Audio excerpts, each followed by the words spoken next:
हमारे छात्र संघ अध्यक्ष भूम सिंह की स्मृति में और 11वीं बार हो रहे रक्तदान शिविर पे आप सभी पधारे, आप सभी का स्वागत एवं अभिनंदन। एक परंपरा जो पिछले 11 साल से लगातार चल रही है, उनके देवलोक होने के बाद, हम सबसे विदा होने के बाद 11 सालों से लगातार रक्तदान शिविर किए जा रहे हैं और एक परंपरा को आप सभी लोग अपने साथ और सहयोग से निभा पा रहे हो, इसलिए ये परंपरा बनी है। तो आप सभी युवा साथियों से विशेष तौर पर ये खास निवेदन है, दरख्वास्त है कि इस पुण्य के काम में आप बढ़ चढ़कर हिस्सा लें, पधारें और अधिक से अधिक संख्या में रक्तदान करें।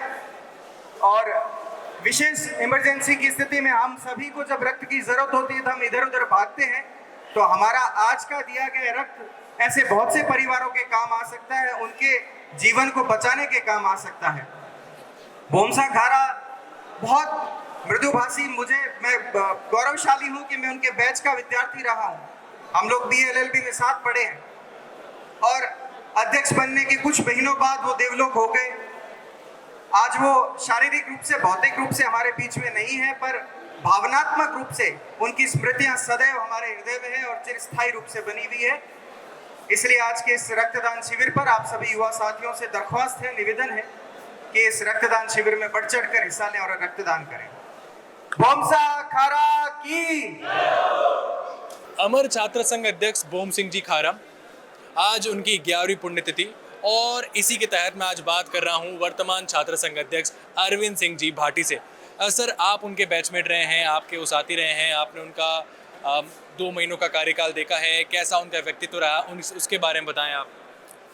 देखिए, भूम सिंह जी खारा आज हम लोग पिछले 11 सालों से हमारे बीच में वो नहीं है और 11वीं पुण्यतिथि के अवसर पर रक्तदान शिविर प्रतिवर्ष हो रहा है और एक रक्तदान करने की ये परंपरा बन चुकी है कि उनकी स्मृति में उनके चाहने वाले, उनकी टीम, उनके प्रशंसक हर साल इसी दिन रक्तदान शिविर करते हैं और संयोग की बात यह कि प्रतिवर्ष रक्तदाताओं की संख्या में इजाफा होता है, वो बढ़ती ही बढ़ती है पिछले 11 सालों से। एक छात्र संघ अध्यक्ष के रूप में उनको देखें तो मैं बहुत सौभाग्यशाली रहा हूँ कि मैं उनका सहपाठी रहा, साथ पढ़ा।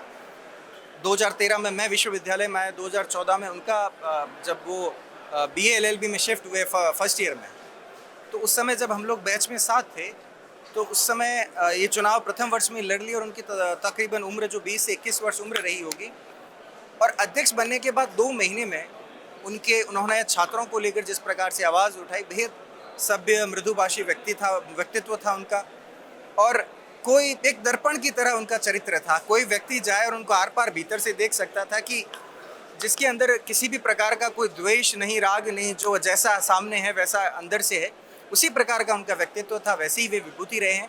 अध्यक्ष बनने के 2 महीने बाद हम सबसे चले गए, परंतु आज भी उनकी स्मृतियाँ, उनके भाव हमारे भीतर व्याप्त हैं, इसीलिए आज हम लोग उन्हें याद करते रहते हैं, यही उन्हें खास बनाती थी।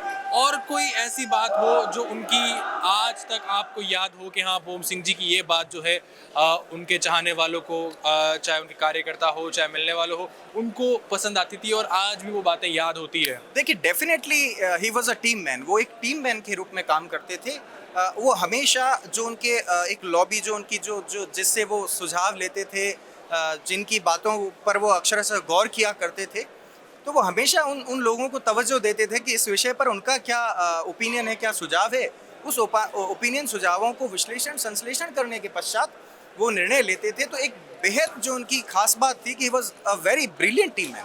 वो बहुत अच्छे टीम मैन थे, लीडर थे, एक पूरे समूह को चलाने की उनमें बेहद अच्छी क्षमताएं थी। मात्र 2 महीने का उनका कार्यकाल रहा, जिसमें भी आपने तारीफों के पुल बांधे। अगर 1 साल का जो एकेडमिक ईयर होता है, वो कार्यकाल अगर भूम सिंह जी खारा पूरा करते, क्या चेंजेस होते JNU में? देखिए, तत्कालीन समय में क्या चुनौतियां थी, मैं शायद इतना, मेरी स्मृति में वो चीज़ें नहीं है, पर मैं इतना आवश्यक रूप से जानता हूं कि निसंदेह जो तत्कालीन समय की परिस्थितियां, जो बच्चों के सामने चुनौतियां थी, उनको लेकर भूम सिंह जी बहुत मजबूती के साथ लड़ते और लड़ रहे भी थे। और मैं मानता हूं कि तत्कालीन समय की जो परिस्थितियां, जो उनके समय चुनौतियां थी, उनका निसंदेह वो निवारण करते, निदान करते।